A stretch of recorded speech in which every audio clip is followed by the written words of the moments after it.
সাথে জড়িত, যেভাবে হোক যার যতটুকু সকল পর্যায়ে নিজেকে সম্পৃক্ত রাখার পত্র ব্যক্ত করে অ্যাডভোকেট সাবেক সভাপতি ফেনীবারের ফরিদ আহমদ হাজারী সাহেব, অ্যাডভোকেট হাফেজ আহমদ সাহেব, অ্যাডভোকেট হাফেজ আহমদ সাহেবকে বক্তব্য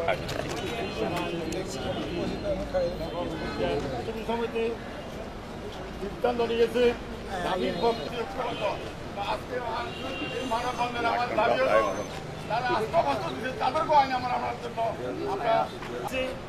আসলে আমার বন্ধু বলেছেন যে সাজু ভাই সর্বাত্মক সহযোগিতা করছেন। আমরা আশা করবো আগামী 2 মাসের মধ্যে তারা যেন আসামিদের পক্ষ অবলম্বন না করেন।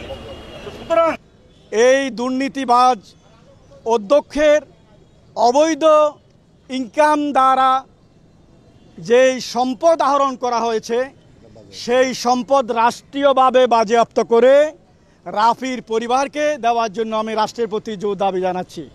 সোনাগাজী থানার যে সাবেক ওসি, ভারপ্রাপ্ত ওসি মোয়াজ্জেম, তাকে আইনের আওতায় এনে উপযুক্ত শাস্তির ব্যবস্থা করা এবং এই মর্মম ঘটনার পিছনে আরও যারা জড়িত আছে এদেরকে তদন্ত করে আইনের আওতায় এনে দৃষ্টান্তমূলক শাস্তি আমি দাবি করতেছি। আমি এখন তদন্তে যাদের নাম আসছে 164-এ যাদের নাম এসেছে এদেরকে সকলকে আইনের আওতায় এনে দ্রুত চার্জশিটটা দেওয়াটা খুব ইম্পর্টেন্ট।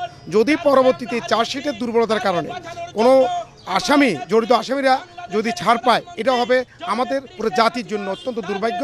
আইনজীবী সমিতির পক্ষ থেকে আমরা একটা সিদ্ধান্ত নিয়েছি, রাফিকে তার মামলা জিতানোর জন্য, আসামিদের ফাঁসির জন্য সর্বাত্মক সহযোগিতা নেবে মর্মে আমরা আইনজীবী সমিতি সর্বাত্মক সিদ্ধান্ত নিয়েছি এবং একটা আইনজীবী প্যানেল তৈরি করে দিয়েছি যাতে রাফি সুবিচার পায়।